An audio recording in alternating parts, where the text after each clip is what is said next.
All right, hey everybody, welcome to this video. So today what I want to go through is 6 proven ways to grow your ecom store by 50% or more. And this is coming from mostly our experience with our 7-figure ecom store and also some clients that we've worked with to help them build to 100K a month plus and beyond. And so just quickly before I get underway, since growing our business to 500, 600K a month, we now help other ecom businesses with their scale. And so if you're interested in scaling your business and very serious about it, we can help you do that now that we've systemized our business and it basically runs on autopilot. So if you're interested, jump on the link below, book an appointment to chat with us and see if you'd be a good fit to work with us. Okay, let's get straight into this. So number 1, there's 6 proven ways to grow your ecom store by 50% or more. Number 1 is focus on one product. This sounds a little bit counterintuitive with businesses that sell multiple products, but really there should be one flagship product that you're actually pushing that solves a specific problem in the market, whether it's something that people can't find elsewhere, whether it's a point of difference from the people who are selling similar things to you. But by focusing on one product, having that laser focus that's what you're going to push, that's what's going to become the best seller for you, then it gives you a lot of purpose and focus, and also helps your customers focus. This is a big problem that a lot of businesses face, is basically having too much choice, and people get paralyzed by too much choice. And so this is something that we found super beneficial in our early days. So we were doing obviously juice cleanse packs, and we started with 2 juices, but as the one cleanse pack, right? So we treat that as one product.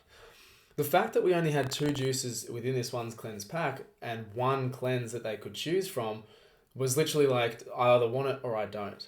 And so there's no gray area for customers to go off and say, oh, what about this one? What about this one? What about, this product, whatever it may be? Can I choose this? Can I customize this? It was one product being one cleanse pack, and the simplicity of that served one purpose. It was to detoxify, to cleanse, to reset the body and mind. And that was the message that we shot for. It was not even about, this is what you get in the pack, this is the product. It's like, this is the program that you need to follow. There's one of them. It's perfect. Go for it. Okay. And then from there, once we had nailed that, we obviously brought in some other juices within that cleanse pack. So there was, 4 or 5 different juices, but again, you couldn't buy them individually. There was one choice. And then once we had mastered that and basically grown to, 6 figures a month, then we started to focus on other products for other purposes that we could diversify. But it was by focusing on the one product that we actually enabled ourselves to get to 7 figures.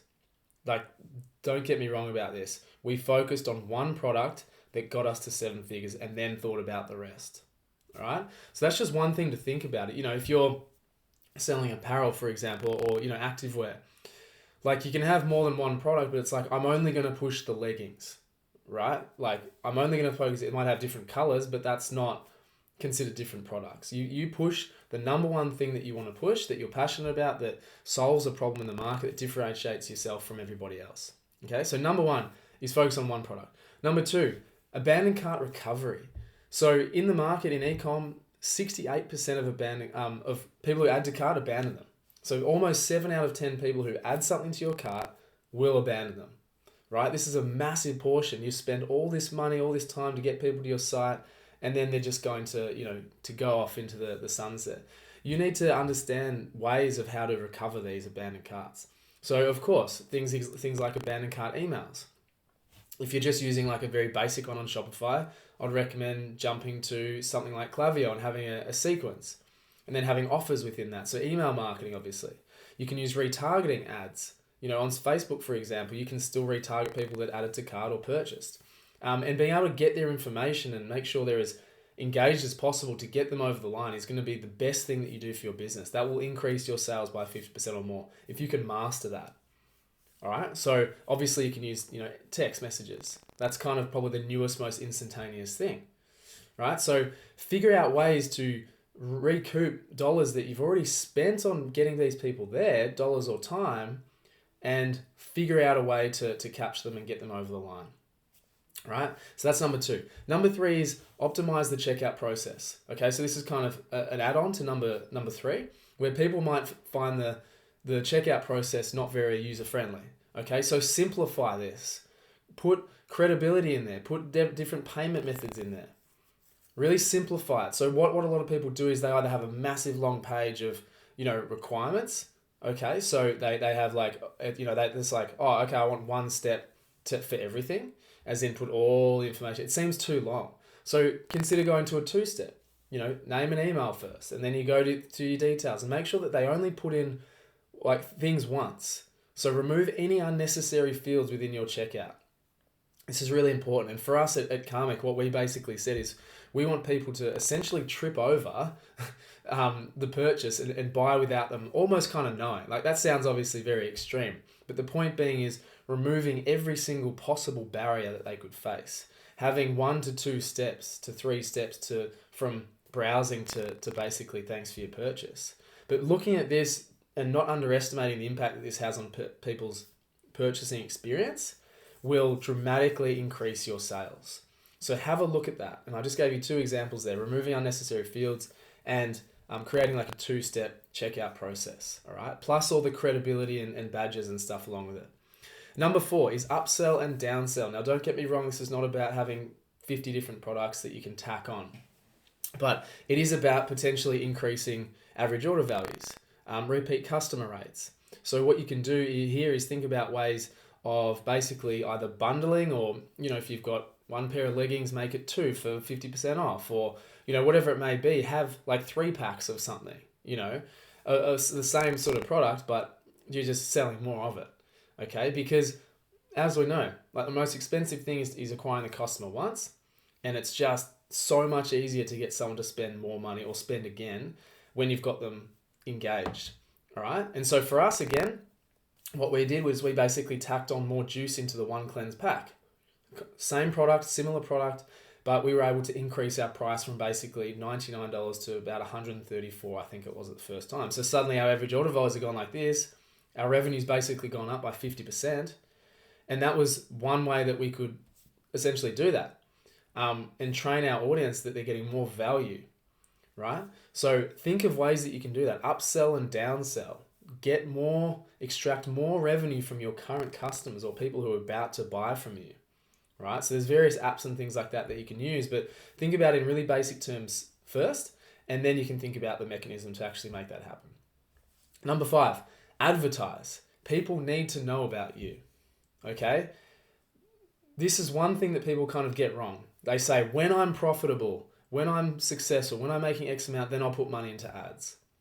When I'm getting this, when I'm getting that. In fact, it's really what you do first that's going to get you to that point.